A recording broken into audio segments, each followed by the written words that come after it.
Om Sahana Vavatu Sahana Bhunaktu Sahaveryam Karavavahai Tejasvinavadhitamastu ma vidvishavahai.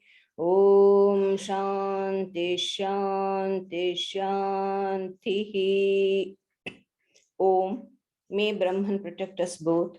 May Brahman nourish us both by bestowing the fruit of knowledge. May we both obtain the energy to acquire knowledge. May what we both study reveal the truth. May we cherish no ill feeling towards each other. Om, peace, peace, peace. Om Namo Bhagavate Vaivasvataya Mrityave Brahma Vidyacharyaya Nachiketa Chesa. Om, salutations to God of death, the Blessed One, the son of Vivasvat, the teacher of Brahma Vidya, that is the science of God, as also to Nachiketa.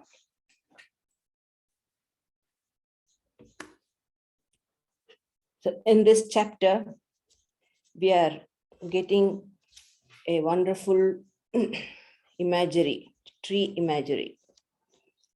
Great importance is laid in Hinduism to nature.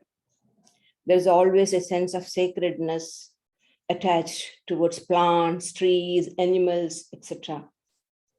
The trees like Ashwatha, peepal tree, Ficus religiosa, something they say in English, and banyan tree, they are considered very sacred.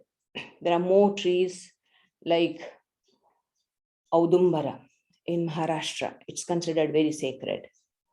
And in Vrindavan, they have this Tamal Vriksha. So particular places. But Ashwatha, and that is peepal tree and banyan tree, have taken very great importance. And Buddha himself chose to sit under Ashwatha tree. Since then, it is called as Bodhi Vriksha, the tree of enlightenment. And a banyan tree or a peepal tree, Bodhi Vriksha, lives, the span of life is for 900 to 1500. Sometimes in rare cases, it might be even for 3000 years, they say. But interestingly, the word Ashwatha means that which does not last next day. So that shows these great minds, they could fathom or they could scale this expanse of time, in that vastness of time. A millennium is nothing but a small second. So that's the grasp of time of these great saints, the sages. So the Upanishads view the world as a Ashwatha tree. Ordinarily, the tree has the root in the ground, but the Upanishads conceived the root above in Brahman, the invisible root above in Brahman, and the visible shoot below in the world of time. So it can be viewed as Brahma Vriksha, that is the tree of existence, and as Samsara Vriksha, the tree of world. The universe as a world of effect has a unitary cause. Show a slide. Not it. Yeah, you can. Yes, please. Okay. Yeah. So the first. Yeah, it says Urdhamulam Adhashakam. Urdhamulo Avakshaka Esho Ashwatta Sanatanaha Tadeva Shukram Tad Brahma Tadevamrita Muchyate Tasmin Loka Shrita Sarve Tadunateti Kashchan Etad Vaitat. This eternal Ashwatha tree has its root above and branches below. That verily is the pure, that is Brahman, that alone is called the immortal. In that rest all the worlds, and none verily ever transcends that. This is verily that. This is the truth about which Nachiketa was inquiring. And the tree behind in the picture is the Bodhi Vriksha, where Buddha sat. beautiful tree. So the Upanishad teaches that the world of this effect has a unitary cause. Let that thing be, the tree be. Yeah, because I'll be taking the words from them. So the unitary cause may be either the primordial Prakriti or the primordial nature of the Sankhya, which is an unintelligent principle, or the very principle of intelligence of Brahman. Either of that we can. Doesn't make much, because Vedanta or the Advaita Vedanta accept much of Sankhya philosophy. Anyway, the Upanishad teaches us that this world of time, that is samsara. Samsara means that which is steadily moving, changing. It's rooted in the world of eternity, Brahman. And the Upanishads, the sages of Upanishads realized it as the innermost self of man. So there's a beautiful story, not story, a illustration in the Chandogya Upanishad. The student goes to teacher to inquire about the truth, and the teacher teaches him what this world is.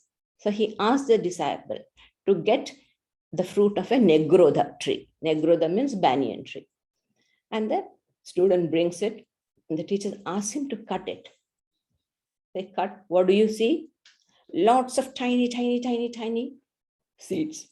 And the teacher asks the student to take one of the seed and cut it and see what it is, what is in it. And the disciple cuts and says, there's nothing. There's nothing in it. So invisible, from the invisible has come this visible tree, such a tiny invisible seed. There's nothing inside the seed. From that invisible has come this visible vast tree. So behind this tree is the root, and behind the root is the seed. So usually children are people of childish intelligence. They are taken away by the vastness, the diversity, uniqueness of the world. But thinking mind ponders and inquires into the root of it, the cause of it. That's why the teacher says in the Chandogya Upanishad, in the beginning, my dear, this universe was Sat, being alone, only one without a second. That which is subtle essence, this whole world has that for itself. That is the true. That is the Atman. Thou art that. Tattvamasi. So this is how the Upanishads try to teach us about the nature of the world. So we know that the tree is nourished by the roots. It's the root that nourishes and sustains the tree. And the knowledge of the tree is incomplete without the knowledge of the root. The root of this unique world tree is above, as the Upanishad said, Urdhamola. And the world tree itself stretches downwards. Avakshaka means the branches are coming down. At the same time, it is Sanatana, eternal. It is being, Brahman, impersonal in one way. It's like the coiled up energy. The other is, the tree in itself is becoming, the Shakti, the personal aspect. It is like energy released. So and it says, in that rest all the world, and none verily ever transcends that. So all the worlds are nothing, but the worlds rest in this tree. So word loka, see, loka, tasmin loka shrita. What does loka mean? Loka means what is seen or experienced. Swami Vivekananda says, we perceive the world with 5 senses. If we have, supposing, an extra sense like a magnetic sense, this very world would be different.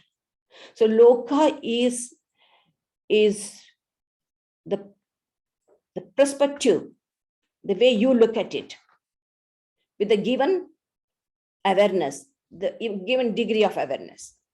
Loka in Vedanta not only means the objective physical world, which is revealed by the senses to us, but also the worlds within the world of all beings. So they constitute the various readings of reality by the awareness. And what is being read is Brahman itself. And nothing outside Brahman, apart from Brahman, exists. Just like you cut a branch of a tree and throw it, the branch will die, because no branch, no part of the tree can survive without the support of the root. So no worlds can remain. All the manifested universe have to rest in Brahman. Apart from Brahman, nothing can be conceived, nothing can be perceived also. And Shankaracharya adds a little more flesh and blood to this tree imagery. He says, I'm just quoting from the Shankara's commentary. Constant change is the very nature of this tree.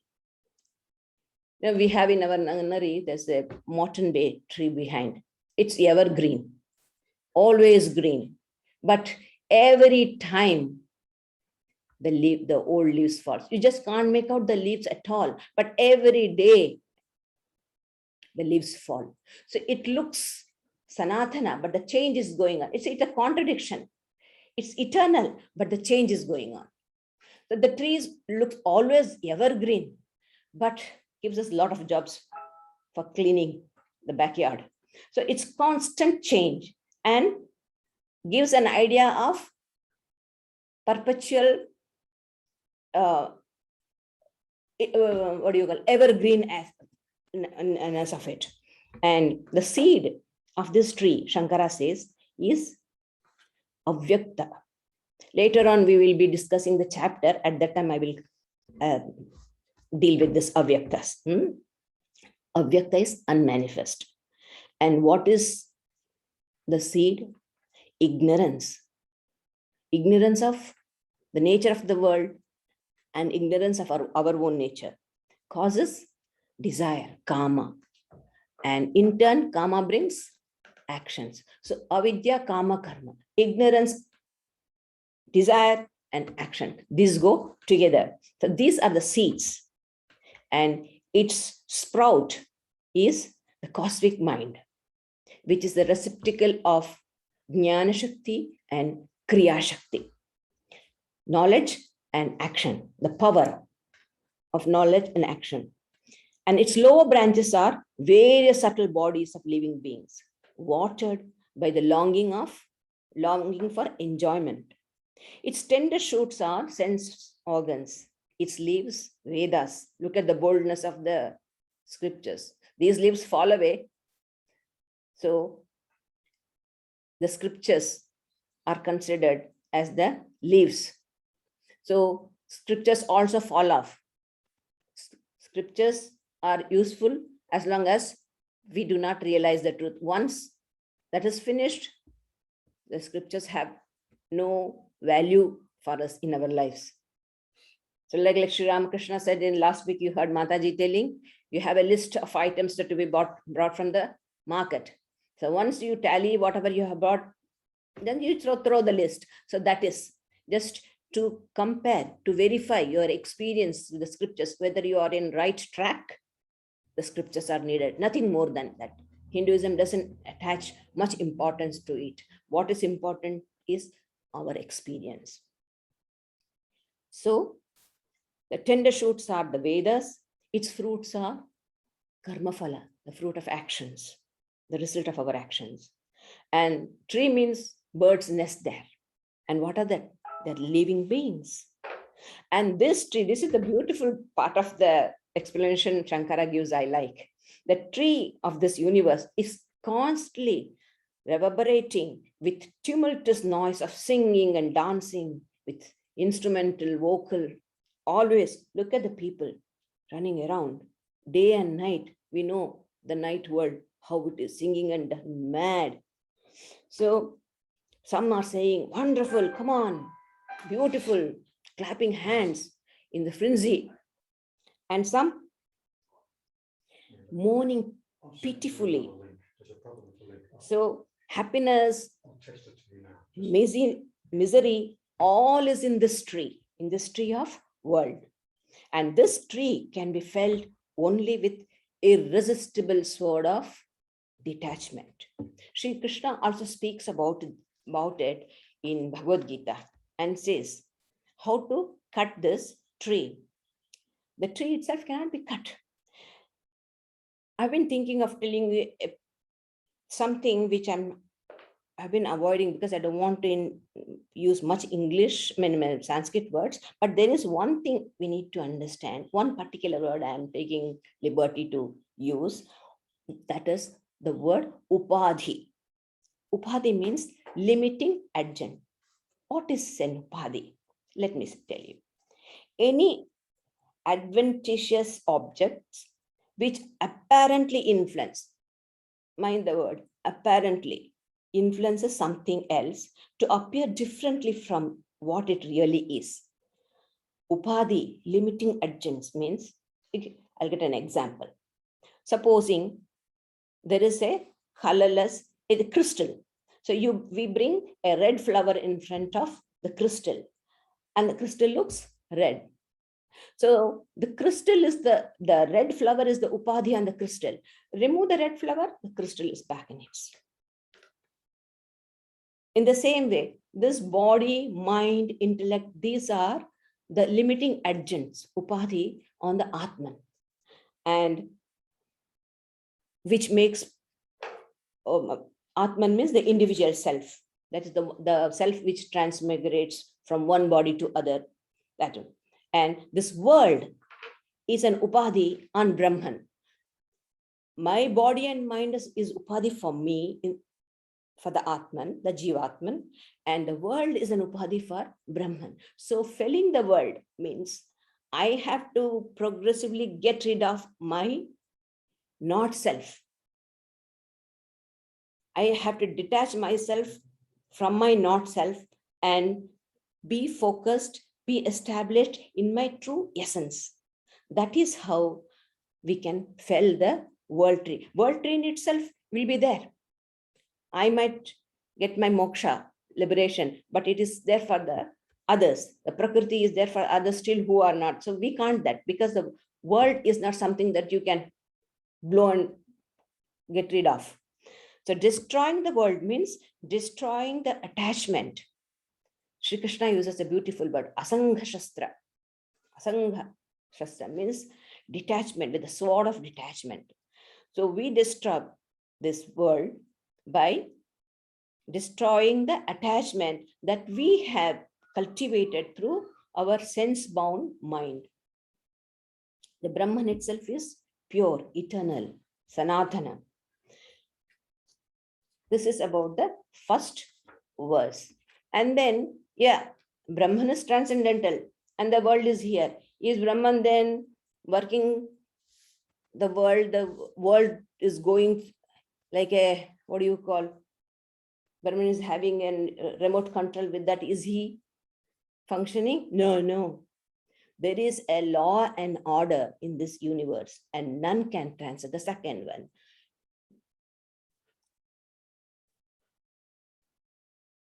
The second, Bhayadasya Agnistapati, Bhayatapati Surya, Bhayadendrascha Vayuscha, Mrityurdhavati Panchamaha.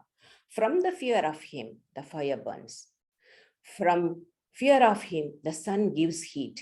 And from fear of him proceed Indra, the Lord of gods, Vayu, the air, Mrityu, the death, the fifth, to the respective functions. See, even Mrityu, our king, our Yama is also under the control of Brahman and he is functioning. So all have to function properly. No deviation from their functions. So nothing, there's no chaos. We say everything, the world is come out of chaos or what? No, there is law and order. There is an intelligent principle behind this. They say there are as many stars and planets as the sands and the beaches. So everything is moving, everything is functioning, none collide. Everything is going steadily. Who is doing that? The intelligent principle behind this universe is governing. None can transcend the law, and they who transcend will pay for it. You see, we always say, last week we had a problem that if Brahman is there in everybody, why is this? Why are the people doing all sorts of evil? So this question was raised. So Brahman is the awareness. It is the center of my consciousness and the center of the world. It is because of the Brahman I perceive my body and mind and the world we perceive. No Brahman, no universe, no you and me. So Brahman just reveals. The more I go closer to Brahman, the more I understand the solidarity of the universe, my interconnectedness. So morality stems from that.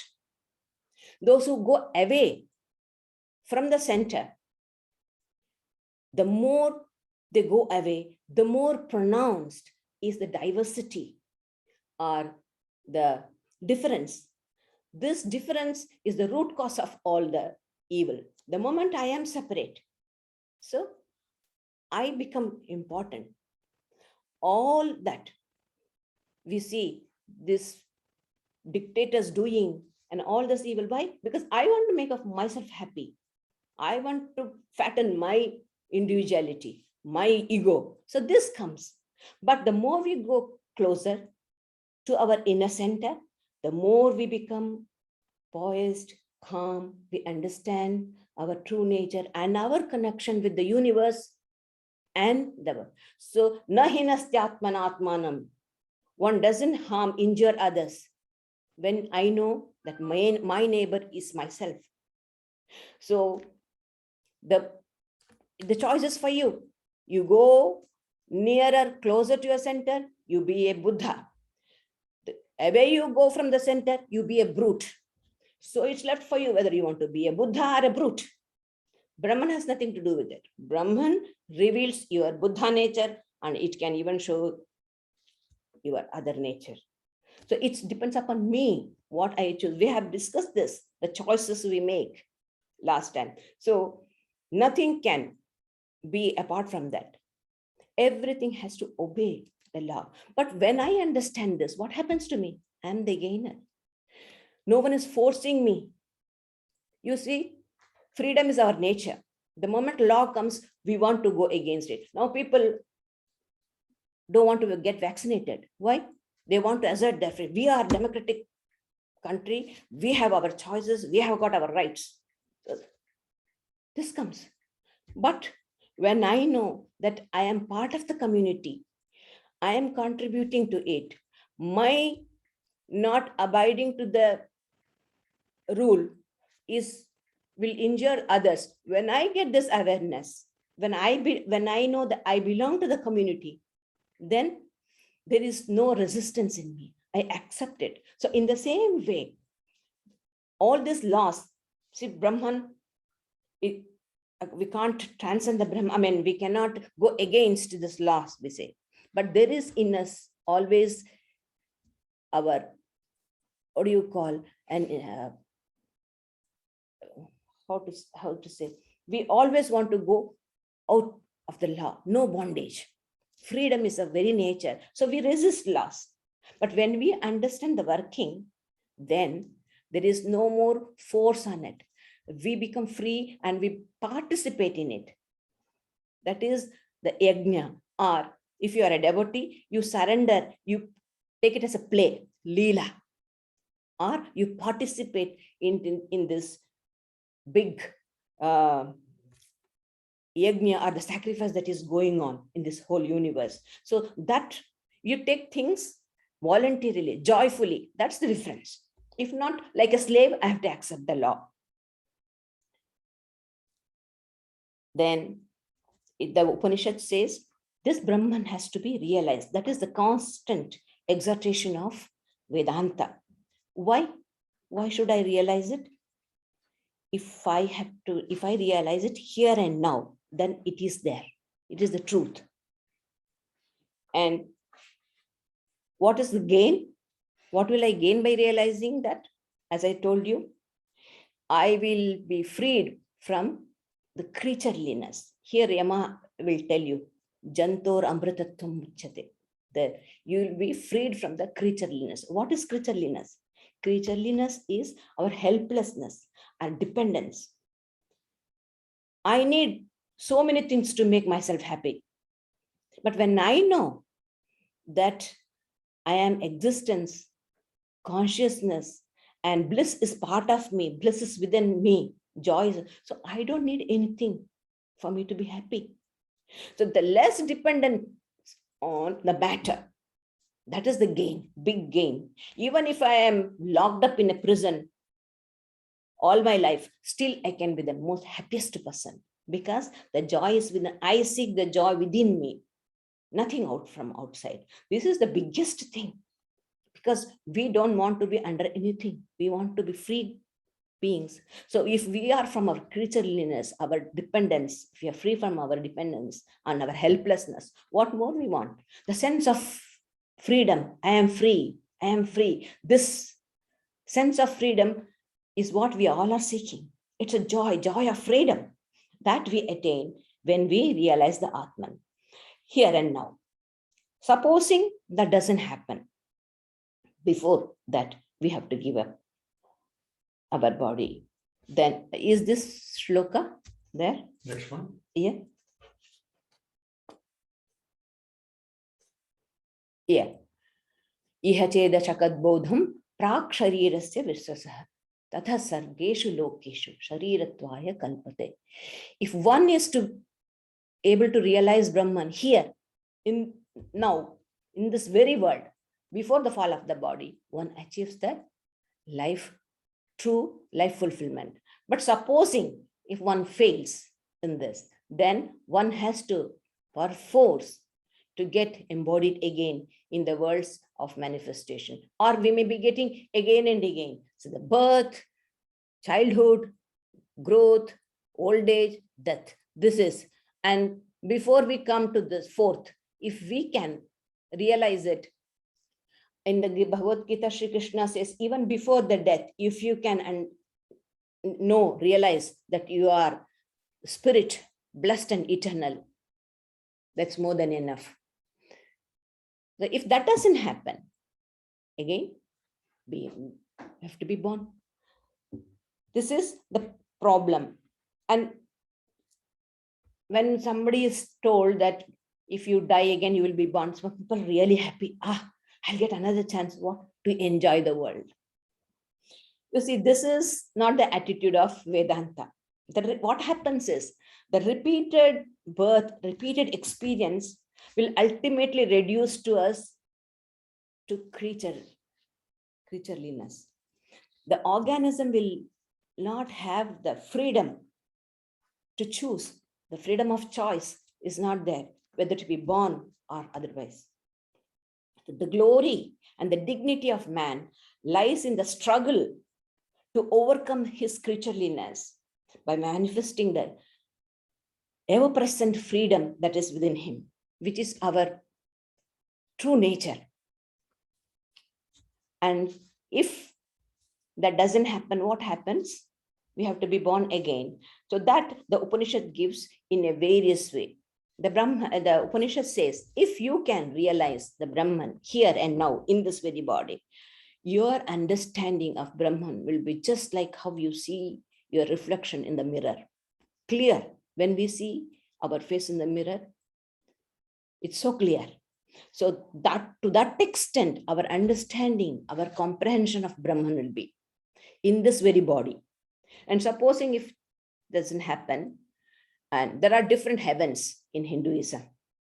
That is, supposing I think I couldn't realize, okay, I'll go to the spirit world of my forefather, my loved ones, all dead and gone men, our great-grandfathers who are there. So I will join them, and there I'll work out my spiritual evolution. I'll work towards it. So if you think like that, and there the realization of the Atman or Brahman will be like how? Like dream, very hazy. You might have some experience, but it is so hazy because you in dream, nothing is clear.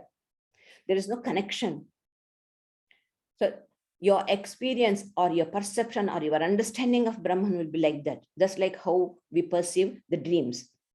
And there is another heaven called Gandharva Loka. There, if you have the understanding of Brahman, how will be the, what is the degree of your understanding? It will be like seeing one shadow in the water. See, it's shaky. A little bit of breeze can shake the reflection. So it's like the reflection in the water, very hazy understanding. And the highest heaven in the Hinduism conceives as Brahmaloka. Suppose I go there. Yes, it is quite clear, not like the one which I see in the mirror, my face. It is like how light and shade. But to attain to this highest heaven, we will have to work a lot of sacrifice, rituals. I don't think any of us will have the chance of going to Brahmaloka and realizing heaven. What does it all mean? Why does Upanishad tell all this? Why does it divide this gradation? Why does it show this? Thereby, the Upanishad says the highest heaven, therefore, is in our own soul. Swamiji says, the highest heaven, therefore, is our own soul. The greatest temple of worship is a human soul, greater than all heavens, says Vedanta. For in no heaven anywhere can we understand the reality as distinctly and clearly as in this life, in our own self. So this is my chance, now or never. Not never, I can't say. Again, we have to go through this same punarapi jananam, punarapi maranam. Being born again, being like insects, this moment it's born, and the next moment it goes. Life will become like that. So we have got this. And I always say this, we are so fortunate. We are living in a democratic country. We are so free.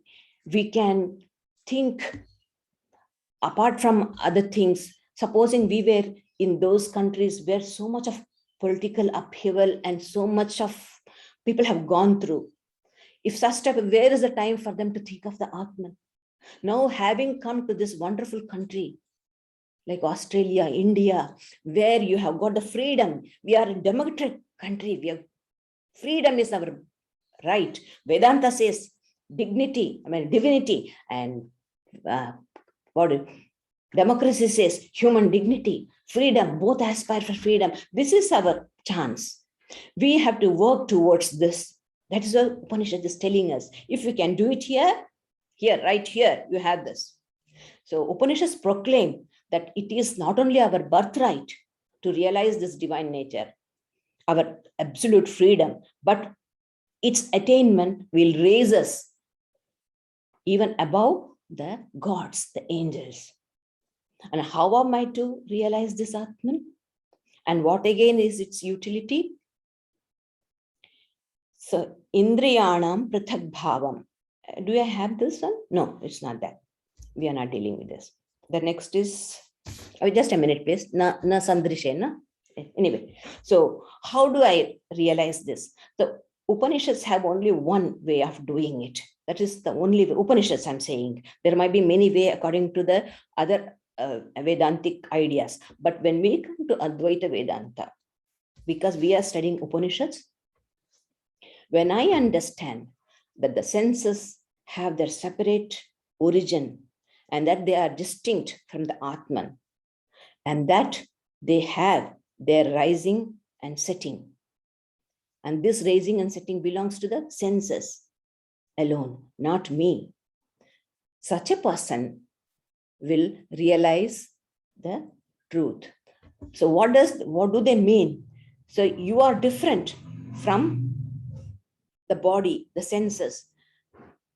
You are the witness of this. Can I have the chart, please? So this is the distinction. Atmanatma Vivekchanam. Yeah. So remember, we had this chart a few talks before, this cosmology of the Katha Upanishad. This is mainly based on the Sankhya philosophy only. I was telling you this avyakta, the unmanifested. This is whole lot is prakriti. The whole lot is nature. It is like how said it can be the unintelligent principle of Sankhya, or it can be Brahman. Brahman is never, its transformation is not real, it's apparent.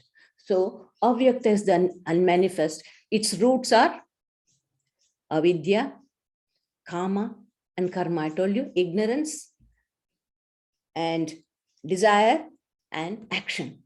And this, the next is the mahat, the cosmic mind, because I and you and everyone belong, are the part of this cosmic mind. That is the macrocosmic aspect of reality. The below is the microcosm, the individual intelligence we have, the buddhi. And then comes the manas and the sense objects. Sense objects are the nuclear dimensions. And that is the Prakriti, the way, according to Vedanta, let this chat be for some time. According to Vedanta, the Prakriti or the primordial nature evolves itself into the sense objects. There was another chart. Can you just, do you have just below that? I had kept it. Is it there? No. Okay, it doesn't matter. It doesn't. Okay, it doesn't matter. It's all right. See, the nature evolves itself into sense objects and sense organs. And in one side, the sense objects, the other, the sense organ. And these sense organs have the capacity to experience the sense objects. So this is a big thing. See, the first is the evolution, cosmic evolution. Okay. After the Big Bang, then comes a living cell. After millions and millions of years, then the cosmic, a living cell comes. So, and with that, slowly, when it evolves, when it comes to the human, here, there is a division. The whole of Prakriti is divided into two, subjective and objective. This is a big thing.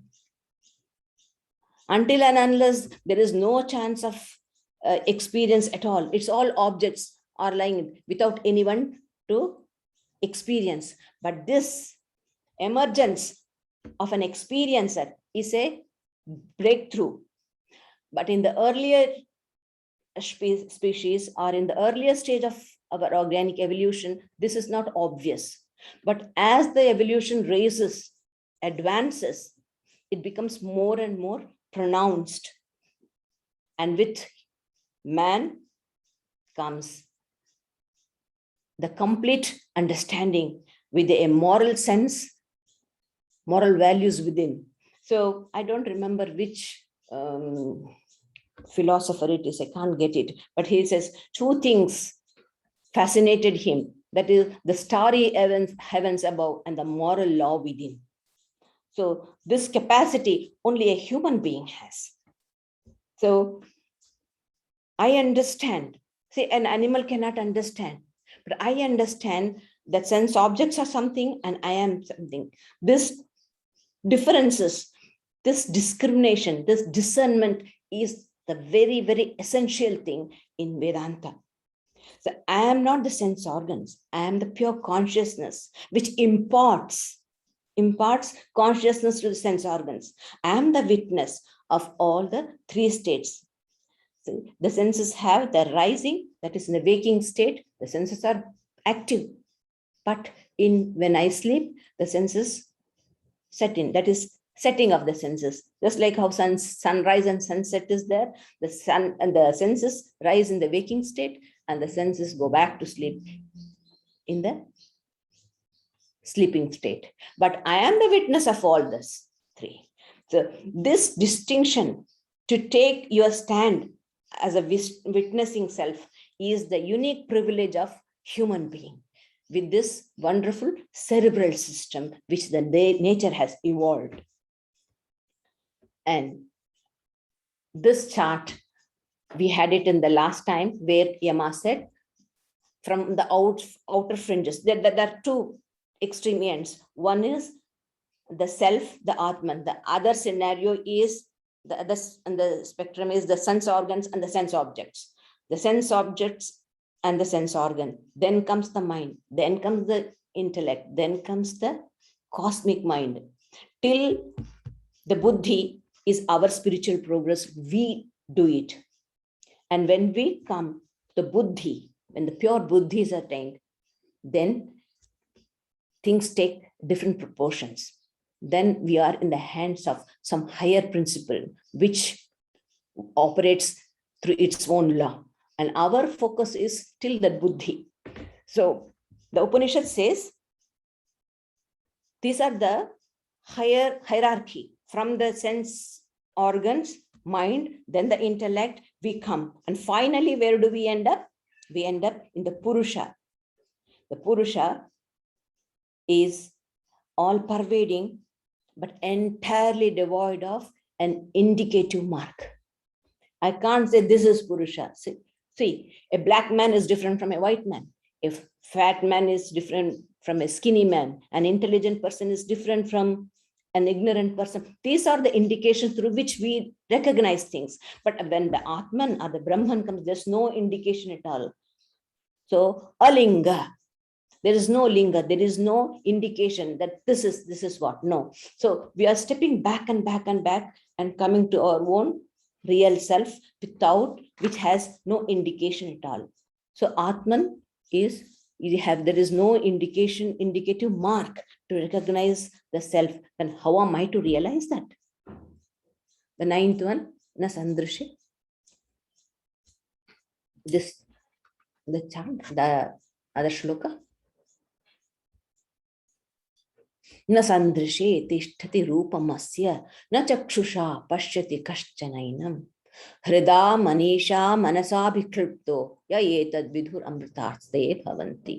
His form is not within the field of the sight. The senses, the senses cannot understand. The senses cannot grasp the Atman. Here only eye is meant. By eye, all the other senses are included. None can see him with the eye, nor with the other senses. He is revealed in the cavity of the heart. By means of that is fully under the control of the buddhi. He is revealed in the cavity of the heart by the means, by the manas that is fully under the control of the buddhi. Hrida manisha. Hrida manisha. And those who realize this become immortal. So none of the sense organs can know the Atman. Sense organs can bring the information or experiences from the outer world, but they cannot grasp the Atman, which is deep within.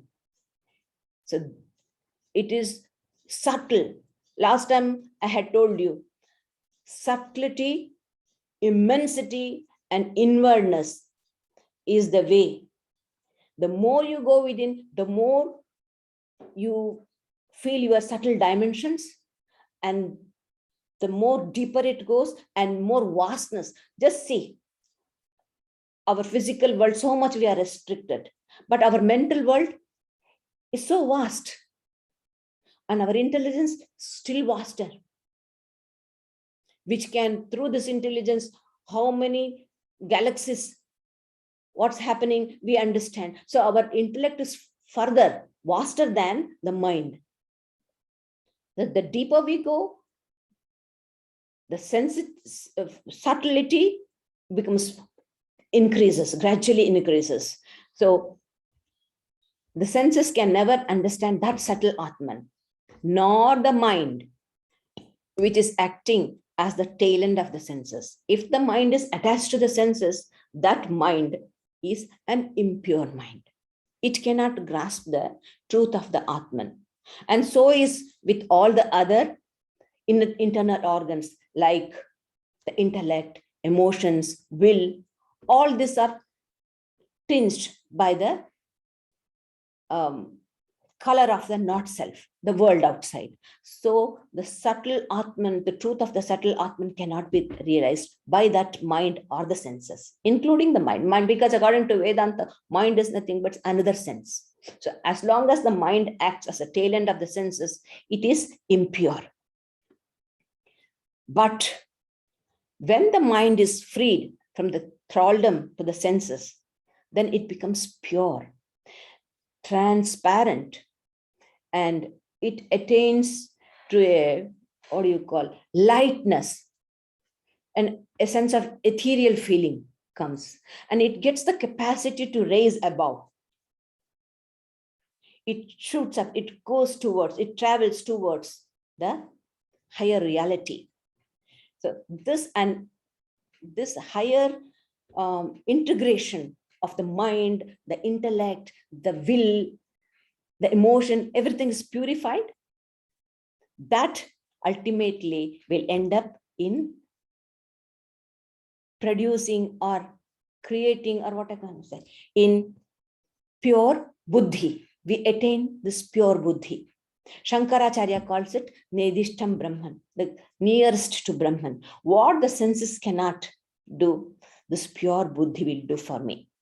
So our purpose is now, our immediate purpose is to how to acquire this pure buddhi. And here it says Hrida Manisha. So manas is mind. It's controlled by the buddhi. The buddhi controls the mind.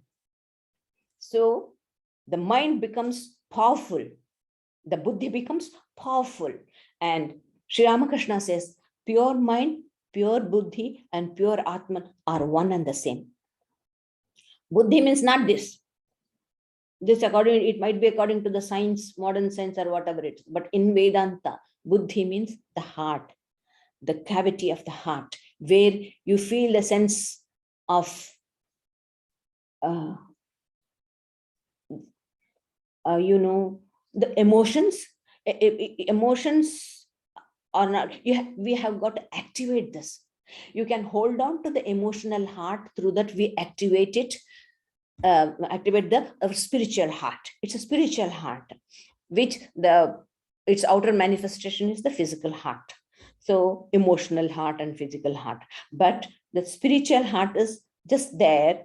That is what Hrida means. Though Atman is all pervading, this Hrida, heart, is mentioned to facilitate our meditation through Manasa Abhiklipta, we said, with proper understanding, true knowledge in the form of meditation.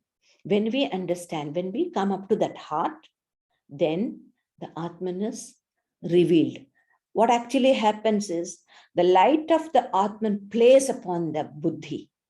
And the buddhi, it's not that through buddhi we understand the Atman or we know the Atman, because buddhi in its raw state cannot understand. But when it's purified, it almost becomes, because the light of the Atman plays upon it, then we get our firm footing. Then we realize that our infinite awareness, our pure nature, that we are deathless self.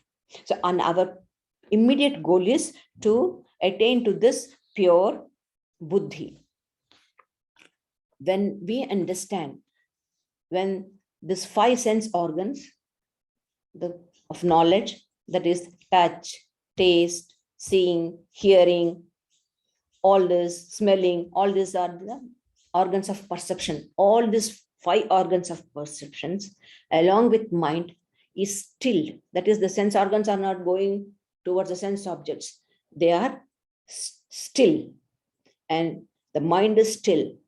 And even the buddhi doesn't waver. because it is focused in the Atman so much, the light of the Atman is playing on this buddhi, everything is steady. So there is an unison, there is an harmony of the sense organs, the mind, and the buddhi. This, the yogis call a supreme state. It's a state of pratyahara, what you read in the Raja Yoga, which Mataji takes. So it's a complete pratyahara. The mind, the sense organs are not going outside, they're gathered. The mind gathers the sense organs and falls upon itself. So the energy of the sense organs, which are frittered away in the pursuit of sense objects, is gathered. So much of energy is conserved, and the mind becomes strong. And that mind is restrained by the buddhi. The buddhi becomes powerful. And all the rest of the obstacles, this powerful buddhi, the pure buddhi, can remove and complete oneness. Here, the Upanishads caution us.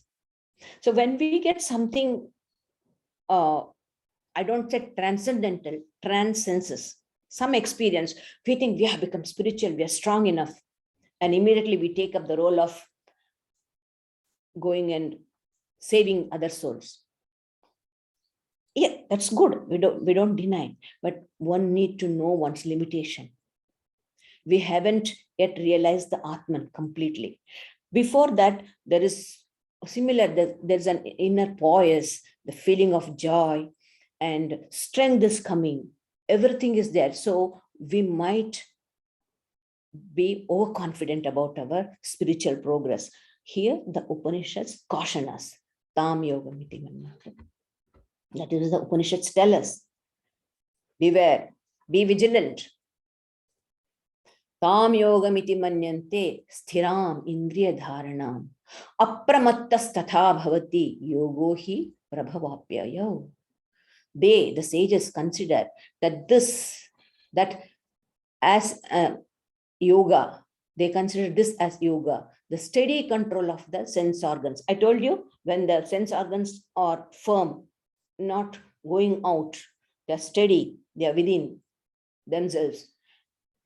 That control of sense organ, because a lot of importance is given to the sense organs, because that is the outer fringes. They are the ones which are directly coming in contact with the outer world. So they are vulnerable. At any time, there may be a backsliding, a nasty fall can be there. So vigilant. Tasma jagrata. Be careful. This is a caution. Upanishads are not frightening us, but be aware. Holy Mother used to say, Jara che bhoy, tara che joy. They who have fear, victory is to them. Victory will. So certain amount of cautiousness has to be maintained. That is what the Upanishads are trying to say. What happens is, when the mind,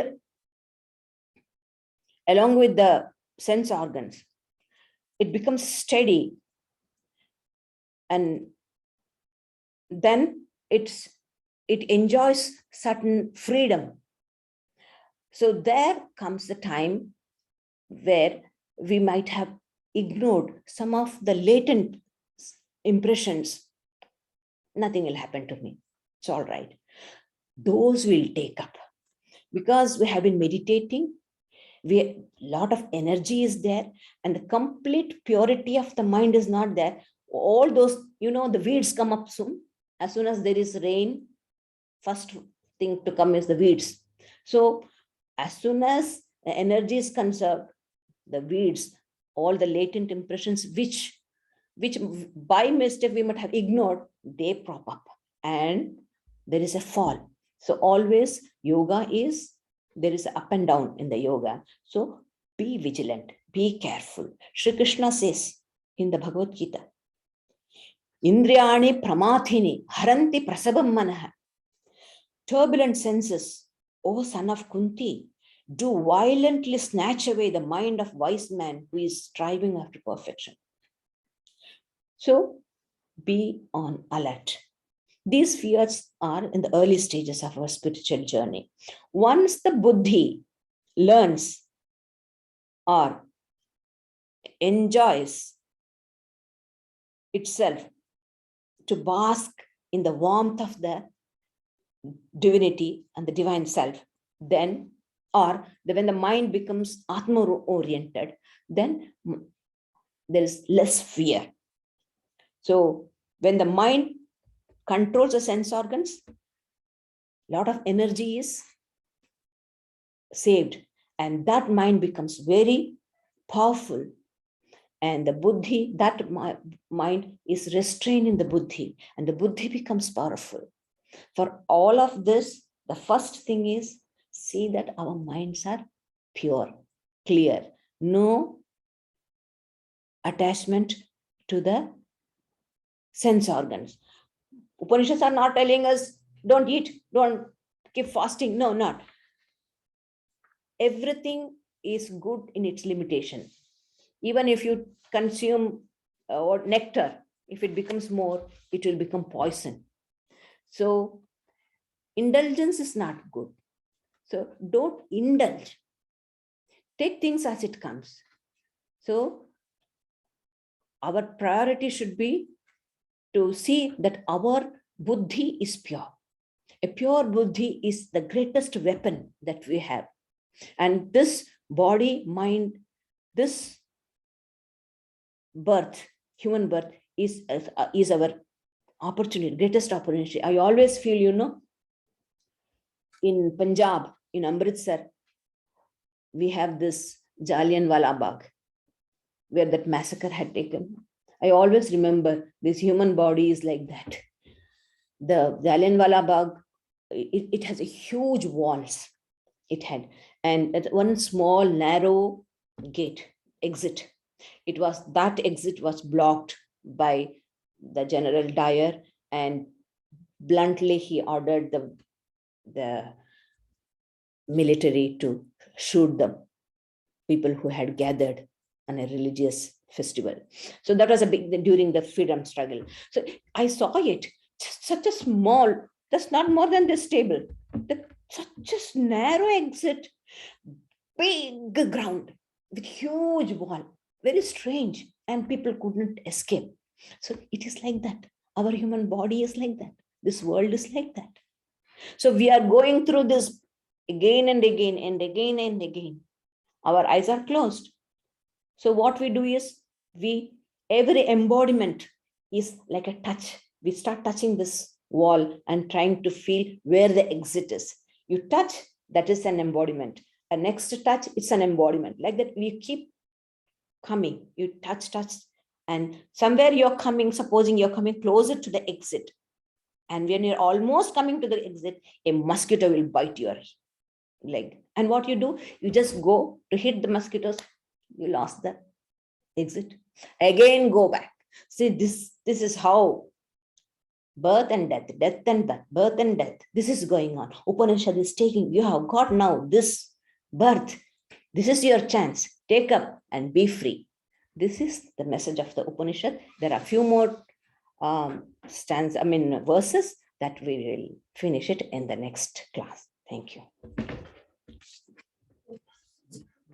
Oh yeah, sorry. So we welcome questions. I will have to just change the settings so you're able to join in. Just a moment.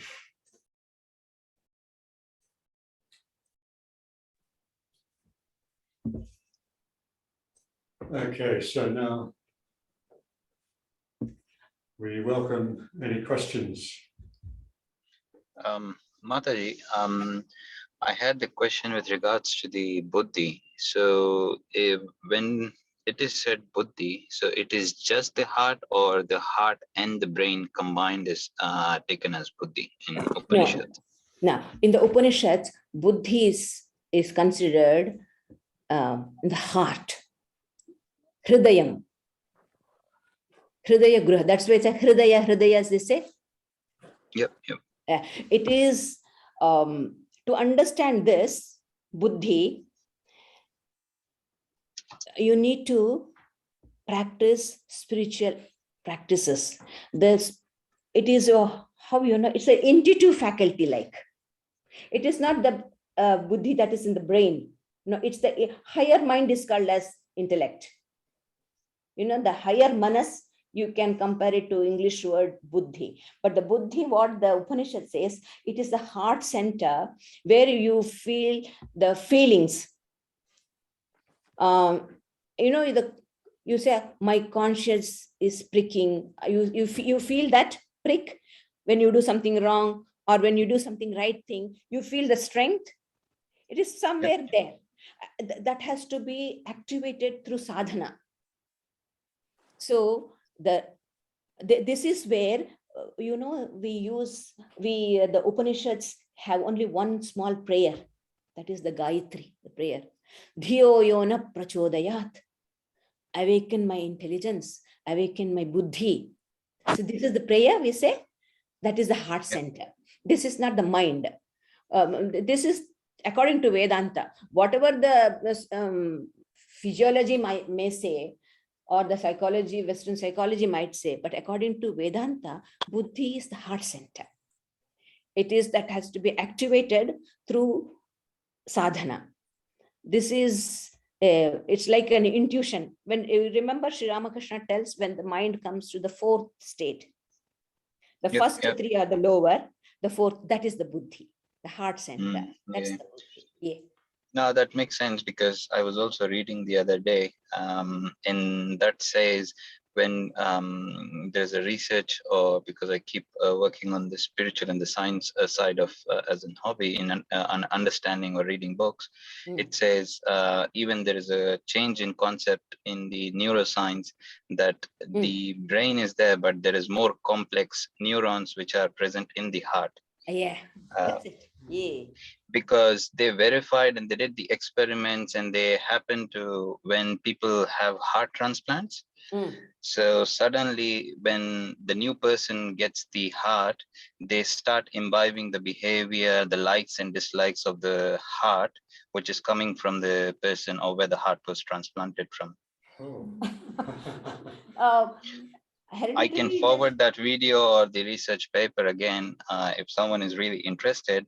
But there are not just one, but there are about 10 or 15. And in UK, I mean, just taking 2 minutes of time, but in UK, there was a girl of about 10 or 12 years where her heart transplant was done. And after a few days, she started having lucid dreams of someone trying to kill her.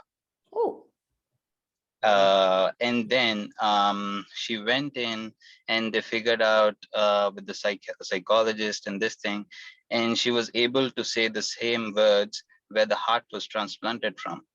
And she described the killer who actually killed, or where the heart, the other person had it, or where the heart was transplanted from. And she described the whole killer with a sketch. And she completely also said the words where the killer said to the girl while killing. And they've arrested the killer after this girl where the heart was transplanted. And it was the exact same words the killer agreed while accepting the guilt. When was this, Pratik? How long ago was this? It was about just 2 years ago, I guess so, 2 or 3 years ago. And might be some sort of feeling, the organism, the impressions might have been taken, but what the spiritual heart, what we say, has nothing to do with the gross physical heart. Maybe some sort of fear hormones, things like something must have taken. Extreme situation cases. This is one of the extreme situation. Even the research paper also says about the heart being so important that in another example of the heart transplant, this new lady started liking the KFC's chicken nuggets more, where she never liked it before. But nobody got any good heart. The heart which loves to meditate. So all they were trying to say is, it's not just one of the cases, but whenever the heart transplant happens, there are majorly all cases that the person takes the behavior of the other person, or at least with the likes and dislikes of in majority of the cases. Yeah, Well, I remember in Pratik too, some people get concerned when they have to have a blood transfusion, and they worry about whether they're going to be influenced by the person whose blood they've received. Reminding me of that. I mean, these are subtle things, aren't they? We're going into subtle territory with this. yeah. You see, who knows? you see, when we come in contact with the person really who is evil somewhere, you feel the vibrations. You see, these things are there. But if we are endowed with spiritual strength, their influence will not be so much on us. That's what is important. Well, we can transform that anyway. It'll affect us for some time. Maybe we eventually we will overcome it. Yeah. Whatever it be. Our real nature will come out. Yeah, but the heart. Because sometimes when you read the spiritual side of it, and when you see now the science sometimes catches up the spiritual side of it, which the spiritual side has been saying for so long. But obviously. Yeah, the I think science sometimes. Well, science is gradually getting into more and more subtle areas, aren't they? So I think we should expect this will happen. Yep. In various fields of science. Yeah. Any more questions? More understanding will come, subtler understanding. Thank you so much. Yeah, thanks, Pratik. Fred, go ahead, Fred. Yes, from what Pratik was saying, I had read somewhere else that people who received heart transplants seemed to take on sort of slightly different characters. One person got a heart transplant and decided he'd like to do, middle distance or running or marathons, and that he'd never run before, but he just felt like something he wanted to do. And it turned out that's what where the heart came from. This person was a runner. They say that there is some sort of intelligence or memory in the heart as well. You've got memory in the mind, but there's part of it's in the heart. Does that fit with Vedanta as well, Mataji? Oh yeah, I have no idea. Maybe it might be, because I never bothered to think of other things. I'm too much focused on my meditation. I know I have to activate my heart center, and that's it. Stick to your spiritual heart, your spiritual practices. They will reveal whether it is there true or not. Our understandings will come. We read that someone who's very spiritually advanced, it can, I don't know whether it always happens, but say in the case of Sri Ramakrishna, they talk about a glow on the face, that it's having an impact on the physical system. Yeah. It is an aura surrounding. So literally they'll see something on the face is different. Of course, there's a different feeling around them, but even physically. And you see, the people who see that, they themselves must have been endowed with some sort of subtleness or purity, because there were the people who called Ramakrishna mad. Oh, he is a mad Brahmin. So all didn't recognize him. Only those who had some spiritual awareness or whatever, spiritually who were minded, who had some sort of who had raised above this thing, they could understand, but not all. The office staff, this class 4 people and all, they considered him as a madman. Having come under the influence of Mathur, he couldn't improve his physical economic so such type man is a foolish man. So that's what the people considered him. But is that because he was straddling two worlds, right? He is moving from, he is living in one sphere and still in another. So he is straddling two worlds. That's why people saw him as crazy. Yeah, exactly. He was spiritually, he evaluated everything from his standpoint, and the world evaluates him from their standpoint. That's how. That is a very difficult place to be. That's not a good place to be. Yes, what to do? We are helpless. Yeah. Well, I know, Judy, that in the case of Sri Ramakrishna, sometimes he was trying so hard to explain to people how he was perceiving the world.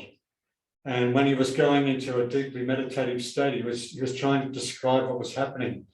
And then, of course, once he went beyond a certain point, then the external world didn't exist for him anymore. Not in a way that he can communicate with it. It's very, very interesting when you see that with him and other mystics.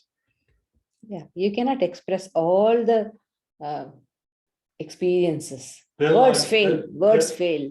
I'm reminded they're almost like alien beings. They're like super beings, and they can communicate with us on a certain level, and yet they are so much aware and so much present in different levels of existence, so much more evolved. In other words, like the science fiction stories where the aliens come and they're more evolved and they try to give humanity a nudge.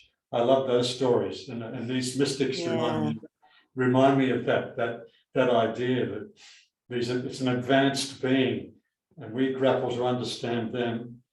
And yes, There's already Robert, there are already aliens around Area 51, though those are conspiracy theories. But yes, you can definitely go around Area 51 if they're allowed to see an alien. yeah. That. There's someone else talking there. Someone else got a question? Or comment? I just got one thing. I'm noting in verse 9 that we just covered in the talk, and none can see him with the eye. Yeah. So, but then on the other hand, well, again, thinking about Sri Ramakrishna, the Vidyani, that they see God with their eyes as well, that they, I mean, is that a stage? So Vijnani, Upanishad is dealing with Gnani. So it is, we are in the Ajnani state. We see the world as is, as perceived by our senses. But when the knowledge of the Atman comes, so the physical world is completely obliterated from on the field of our consciousness. There is one unitary experience. So the duality is not there. But Sri Ramakrishna says the experience of Vijnani is not given to all. Sri Ramakrishna says when a person becomes Jnani or really realizes his Atman, 21 days, the body survives and it drops up. Why? Because that state, that bliss is so intense that the jiva, an ordinary being, will never want to come. So it just throws the body like a dry leaf. So if the divine has any purpose to be done from that instrument, then that soul has got a capacity to come back.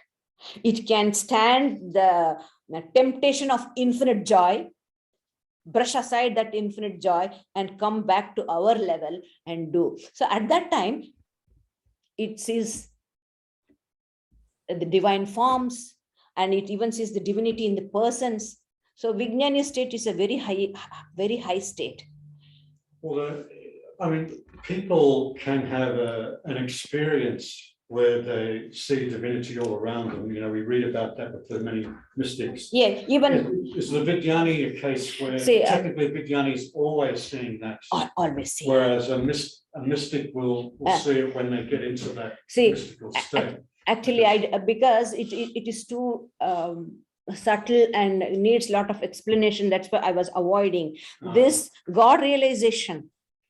What we say, seeing the divine forms, that happens in the 5th kosha. When the mind raises to this avyakta, we saw that the chart, the unmanifest, that is the state. That is the state. You see, here we have microcosm, macrocosm. Followed? I can go back to The chart. Yeah. See, this avyakta in the macrocosm. Next time, if I want, I'll draw a chart. There are two states. So our waking state, we call this Atman as a pragna, which is, Vishwa. This individualist, just to understand, the name is given. So Vishwa. So in a microcosm, Vishwa. Macrocosm is Ishvara. And then this next in the self in the dream state is called Taijasa. Tejas means bright, because no dream is dark. We may be sleeping in a turn off the light and sleep in dark room, but our dream is always bright. Light is there. How did the light come? No one is, even the darkness we perceive. That means that the light of the self is illumining. So there, the self is in its luminous form. That is why the dream state is bright.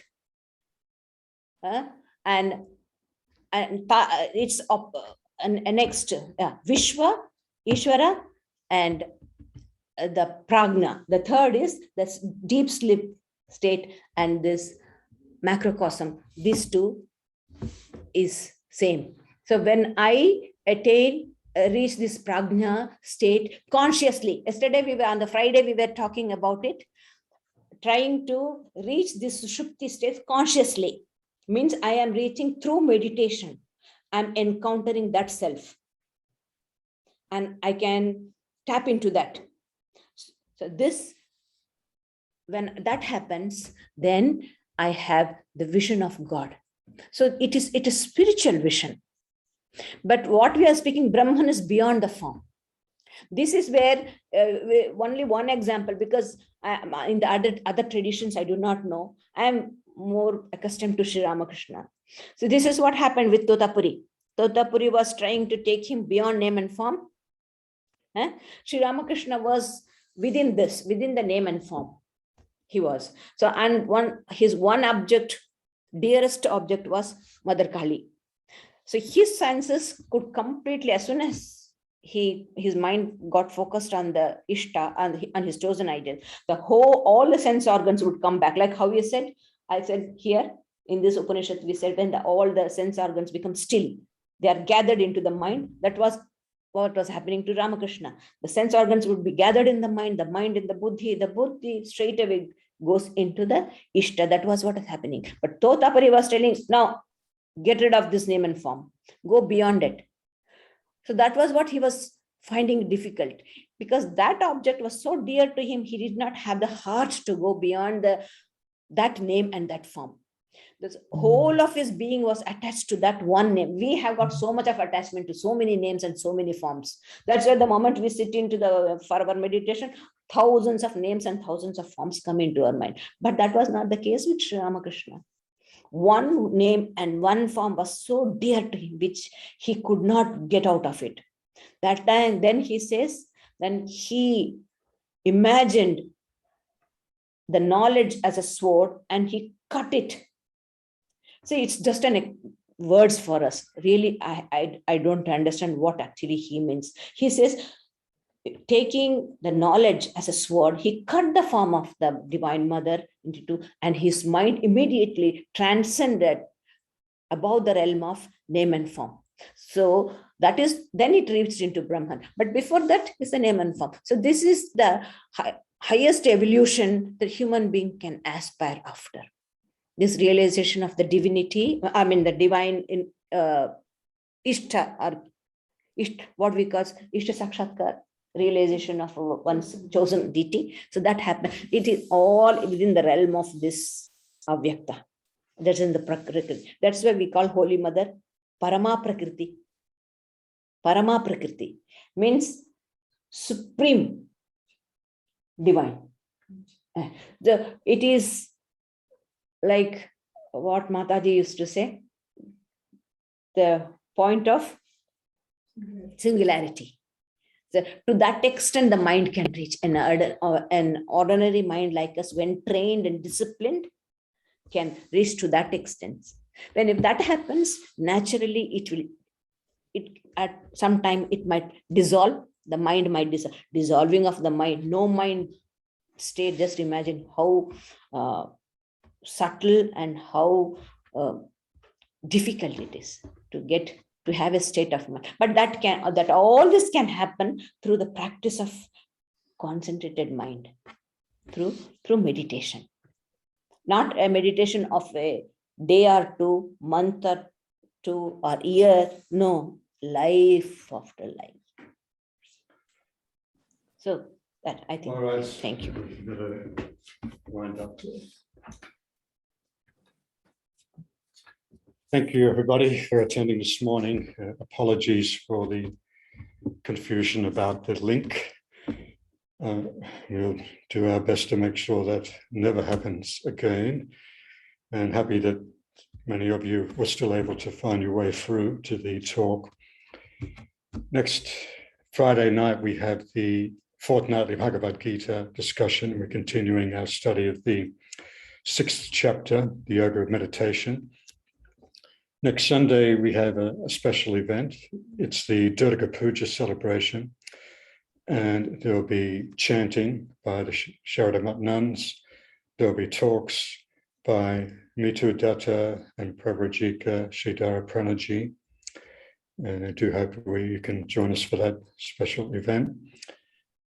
We wish to and plan to restart activities within Vedanta Hall from next month.